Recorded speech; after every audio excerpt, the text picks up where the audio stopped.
to not only generate an audience on there, but build those relationships? It was so funny, and I was actually telling someone this recently. In the beginning, people would comment on my photos, and I'd be like, oh my God, that's so weird. Like, they don't know me, but they're commenting on my photos. Like, that's crazy. And then, that obviously wore off really quick. And I was like, I should comment on other people's photos and tell them how pretty they are. This is great. So honestly, it was just an amazing way to, make relationships with people from all around the world, from all around Westchester, people that I never knew. What about you? How are you leveraging social media?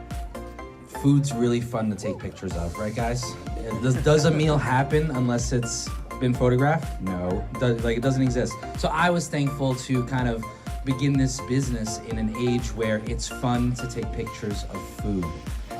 So that was really a good kind of trampoline. Like, it really just, I was able to spring up a little bit quicker, because I think if I had started this journey 10 years ago, there wouldn't be, this underlying thing of, ooh, what's happening next? Because there wasn't a way to get the information to the people quick enough. It's all about making your pictures, if you have a consistent theme in terms of your look, of how your pictures, so you have a consistent look and theme, I think is really important. Do you guys ever struggle creating content? That's like the biggest thing that I hear in my classes. It's very time consuming. I don't necessarily know what to put together. And if you don't struggle, what is the biggest sources of inspiration that you use?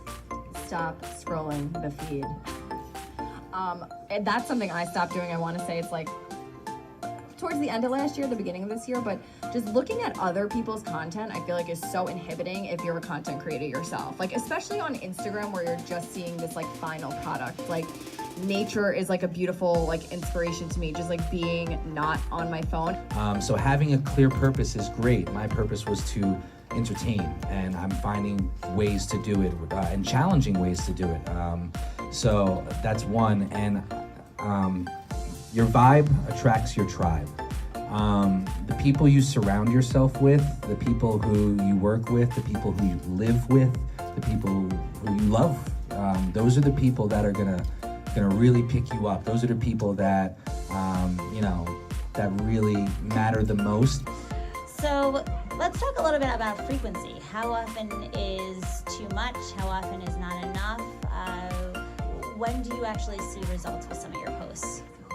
I post, I just feel like to stay competitive to a degree, I feel like I have to post a minimum, I'd say once a day, but realistically at least 6 days times during the week. So maybe I'll skip a day here and there, just because sometimes it's just so much, and then if you're repeating something, you don't necessarily want to repeat it too soon.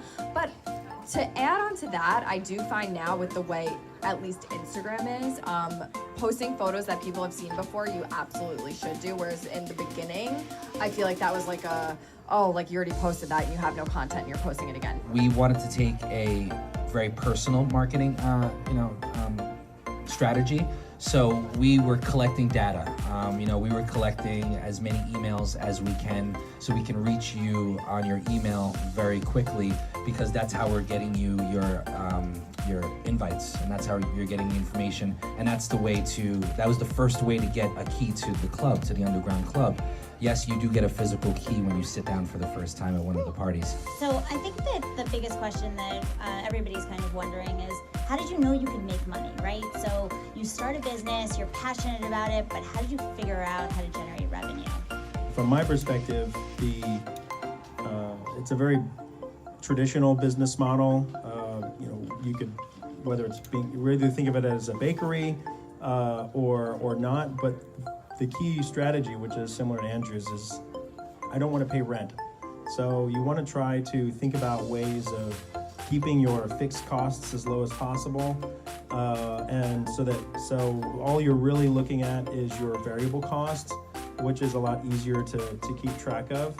And when you create these large fixed costs, it just forces you to create lots of volume, and that's, you see lots of storefronts that are going out of business. You see a lot of empty storefronts because rent is very high in Westchester. So I'm trying to avoid paying rent by using a commercial kitchen, doing pop-ups, and social media is a very key enabler for me to help generate word of mouth. So for me, social media is a very, very strong channel for me. So talk to us about the community, this recurring support system that you essentially have. So each one of those events that I did throughout the 20-year career I had, or 15 years of DJing, and then the 6 years of cooking, it all was trust. And each event, each party, each dinner, each one being great was able to develop that trust, which was able to build a community that much bigger, that much better. Thank you guys so much for joining us. This was great. Thank you very much. It was a pleasure. Thank you so much. And Thank thanks you guys for coming. Thanks for joining us. And thank you, Rebecca, for you guys are great. Back